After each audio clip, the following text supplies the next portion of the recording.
আজকে আমরা একটা চমৎকার বিষয় নিয়ে কথা বলবো। সেটা হচ্ছে বলে যুক্ত বাক্য নিয়ে বাক্য নির্ণয়ে যত সমস্যা ও সমাধান। তার মানে আমাদের এক্সামের ক্ষেত্রে বিভিন্ন জব প্রিপারেশন বলেন, অ্যাডমিশন টেস্ট বলেন, আহ এই ধরনের যত প্রতিযোগিতামূলক এক্সাম আছে সেখানে বলে যুক্ত বাক্য থাকে। মানে বাক্যের ভিতরে কোনো এক জায়গায় বলে থাকে, আর সেটা বলে যে এইটা আসলে কোন ধরনের বাক্য, সরল বাক্য, যৌগিক বাক্য নাকি জটিল বাক্য। এই ধরনের প্রশ্নগুলো থাকে, কিন্তু আমাদের প্রচলিত গাইড বই বা প্রচলিত বইতে কিংবা ইন্টারনেটের বিভিন্ন জায়গায়, এমনকি আপনি যদি গুগলও সার্চ করেন, গুগলের প্রথম পেজে এইরকম অনেক লিঙ্ক পাবেন যেখানে এই প্রশ্নের উত্তর ভুল দেয়া আছে।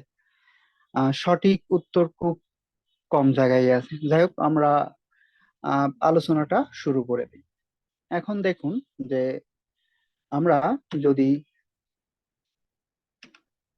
প্রথমে এখানে একটা স্ট্রাকচার লেখা আছে, সরল বাক্য প্লাস বলে, এটা হচ্ছে অনুসর্গ হিসেবে থাকবে, আর প্লাস সরল বাক্য, তার মানে দুইটা সরল বাক্য আছে, মাঝখানে বলে আছে, বা বলে যে কোনো জায়গায় থাকতে পারে বাক্যের মাঝের সেটা হচ্ছে অনুসর্গ হিসেবে ব্যবহার করা হয়েছে।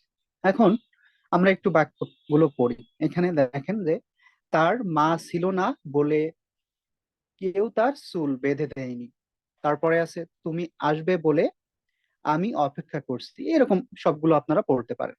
এখন দেখুন যে এইখানে দেখেন যে আমাদের সরল বাক্য, এই যে তার মা ছিল না বলে কেউ তার চুল বেঁধে দেয়নি, এই সেন্টেন্সটা বা এই বাক্যটা যদি অনেক জায়গায় প্রশ্ন থাকে সেইখানে দেখবেন যে এইটা আসলে সেখানে সরল বাক্য উত্তর দেওয়া আছে ম্যাক্সিমাম জায়গায়।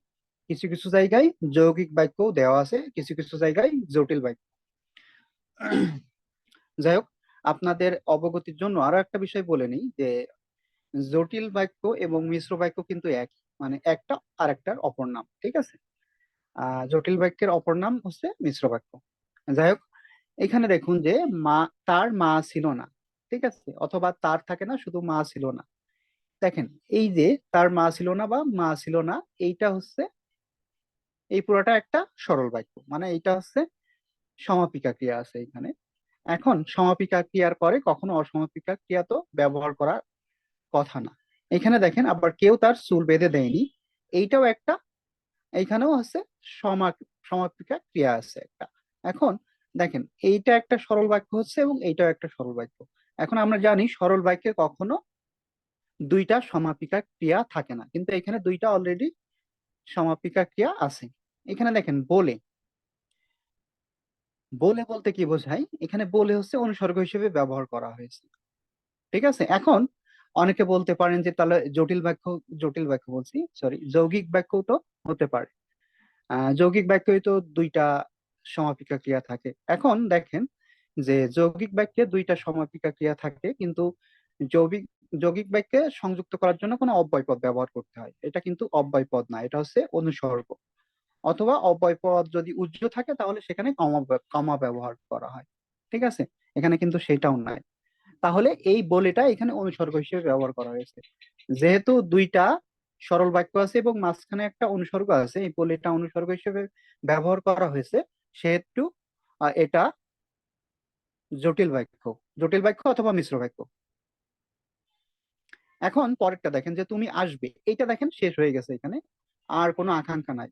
তাহলে এটা সমাপিকা ক্রিয়া এবং অপেক্ষা করছি করছি, এইটাও হচ্ছে সমাপিকা ক্রিয়া। এখন এইটাও কিন্তু বলে, এটা অনুসর্গ হিসেবে ব্যবহার করা হয়েছে, এ কারণে এইটাও জটিল বাক্য। দেখেন যে তুমি আসবে বলে হে স্বাধীনতা, ঠিক আছে। এই তুমি আসবে, আসবে হে স্বাধীনতা, এইটা কিন্তু পরিপূর্ণ অর্থ বহন করে এবং আসবেটা সমাপিকা ক্রিয়া। এটা দেখেন সকিনা বিবির কপাল ভাঙলো, ঠিক আছে, এটা ভাঙলো, এটাও সমাপিকা ক্রিয়া। এখন দেখেন এইখানেও বলে অনুসর্গ হিসেবে ব্যবহার করা হয়েছে, তাহলে এইটাও আমাদের জটিল বাক্য। এখন পরেরটা দেখেন যে তুমি অধম বলে আমি উত্তম হইব না কেন। তাহলে দেখেন যে তুমি অধম, এইটা শেষ হয়ে গেছে, আবার আমি উত্তম হইব না কেন, এটাও কিন্তু সমাপিকা ক্রিয়া।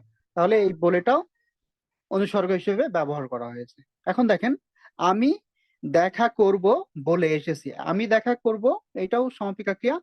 আবার এসেছি, এসেছি হচ্ছে এখানে সাবজেক্ট বা যে কর্তা সেটা উহ্য আছে, আমি এসেছি সেটা সেখানে শুধু এসেছি, এটা একটা স্বাধীন বাক্য এবং এইটাও একটা সরল বাক্য।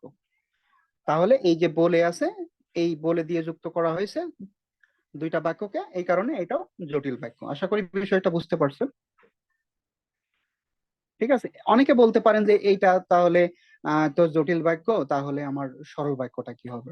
এখন দেখেন আমি একটা বলে দিচ্ছি, আপনারা বাকিগুলো করতে পারবেন। যে এখানে বলতে পারেন যে তার মা না না থাকায় কেউ তার চুল বেঁধে দেয়নি। এইটা যদি এরকম ভাবে থাকতো তাহলে অবশ্যই সেটা সরল বাক্য হতো। আশা করি বুঝতে পারছেন। বলে যদি উপসর্গ হিসেবে, এই উপসর্গ বলছি সরি, অনুসর্গ হিসেবে ব্যবহার করা হয় তাহলে অবশ্যই সেটা জটিল বাক্য অথবা মিশ্র বাক্য হবে। মানে জটিল বাক্যের অপর নাম যেহেতু মিশ্র বাক্য, এটা এইভাবেই হবে। এখন দেখেন যে অনেকে বলে যে বলেটা কি শুধুই অনুসর্গ হিসেবে ব্যবহার করা হবে? এটা তো অসমাপিকা ক্রিয়া হিসেবেও ব্যবহার হতে পারে। এখন দেখেন সেটা আমরা একটু উদাহরণ দেখি দুইটা। এখানে দেখেন, সত্য কথা না বলে বিপদে পড়েছি। ঠিক আছে, এখানে দেখেন সত্য কথা না বলে, এইখানে দেখেন এই বলেটা অসমাপিকা ক্রিয়া, এর ভিতরে কিন্তু কোনো ক্রিয়া নাই, শুধু সত্য কথা না বলে বিপদে পড়েছি। তাহলে এটা একটা সরল বাক্য। দেখেন আরেকটা দেখেন, জগতে অসম্ভব বলে কিছু নেই। জগতে অসম্ভব বলে, এটা হচ্ছে অসমাপিকা ক্রিয়া হিসেবে ব্যবহার করেছে এবং কিছু নেই। ঠিক আছে, এই দুইটা হচ্ছে সরল বাক্য।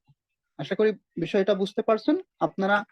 এই বাক্যগুলো, এই 5টা বাক্য আপনারা নোট করে রাখবেন, কারণ এইগুলাই সাধারণত পরীক্ষায় ঘুরাই ফেরাই আসে এবং সবাই সরল বাক্য অ্যান্সার করে আসে, কেউ কেউ যৌগিক বাক্য অ্যান্সার করে। কিন্তু এটার সঠিক উত্তর হচ্ছে জটিল বাক্য, এইগুলার উত্তর। এই যে এই প্রশ্নটা নিয়ে অনেক জায়গায় আছে, আমি নিজেও অনেক গুগল সার্চ করে অনেক ওয়েবসাইটে দেখছি, কিন্তু সেইখানে সব জায়গায়, প্রায় সব জায়গায় সরল বাক্য অ্যান্সার করা। কিন্তু আপনার বাংলা একাডেমির যে প্রমিত ব্যাকরণের যে রীতি আছে সেখানে কিন্তু এটাকে জটিল বাক্য হিসেবে লেখা আছে। আশা করি আপনারা বুঝতে পারছেন। আর যদি বুঝতে না পারেন তাহলে এটা আরেকবার একটু টেনে দেখবেন, দেখলে আপনারা বুঝতে পারবেন আশা করি। ধন্যবাদ সবাইকে।